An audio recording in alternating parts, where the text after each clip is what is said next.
আমি স্ক্রিনে একজনকে দেখতে চাচ্ছি, এটা একান্ত একটু পার্সোনাল ব্যাপার, তারপরে আমি সবাই আছেন, একান্ত পার্সোনাল ব্যাপার, তারপরে আমি একটু এখানে উল্লেখ করতে চাচ্ছি। আমাদের সামনে এখানে আম্মার সময় ছিলেন, উনি ডিজিএসএসএফ ছিলেন, রুমি সাহেব ছিলেন। রুমি সাহেব উপস্থিত আছেন? জি, I can see your hand. Rumi Saheb, আপনার নিশ্চয়ই মনে আছে, I owe you an Apology.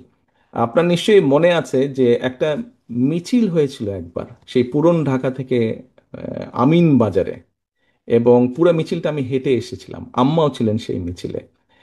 তো সেই মিছিলে আহ, অনেক ভিড় হট্টগোল। আপনি আমাকে একটা কোনো কিছু বলেছিলেন। আই এম ভেরি সরি, আমি সেদিন আপনার সাথে একটু রুড ব্যবহার করেছিলাম, কোনো বিভিন্ন সব কিছু মিলে। I am very sorry for that. আমি অনেক দিন চেষ্টা করেছি আপনাকে রিচ করার জন্য, একটু এক্সপ্রেস মাই অ্যাপোলজি, আমি সুযোগ পাইনি, আজকে সুযোগ পেয়েছি।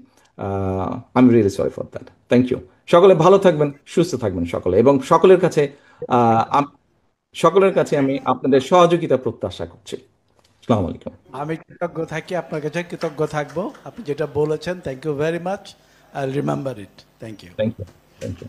পাতা প্রত্যেকটি পরিকল্পনা জনগণের প্রত্যেকটি ঘরে ঘরে ঘরে যেতে হবে, মা বোনদের কাছে যেতে হবে, তরুণ প্রজন্মের কাছে যেতে হবে, মুরব্বীদের কাছে যেতে হবে, ইমাম মুয়াজ্জেম সাহেবদের কাছে যেতে হবে যে ইয়েস, আমার দল এইগুলো করতে চায়, আমার দল এইগুলো বাস্তবায়ন করবে। হ্যাঁ, আমাদের হাতে কোনো জাদু নেই, জনগণ এটা জানে। জনগণ দেখতে চায় যে বিএনপি করছে কিনা করবে।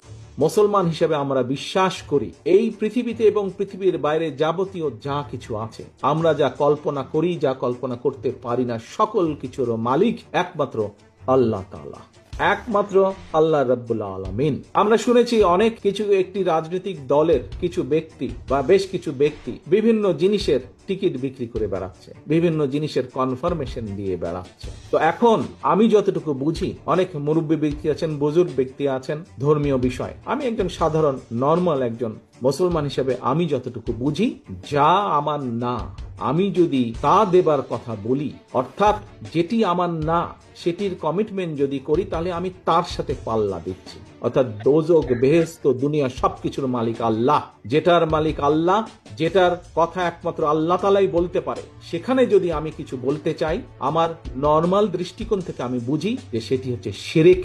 সেটি হচ্ছে শিরিকের পর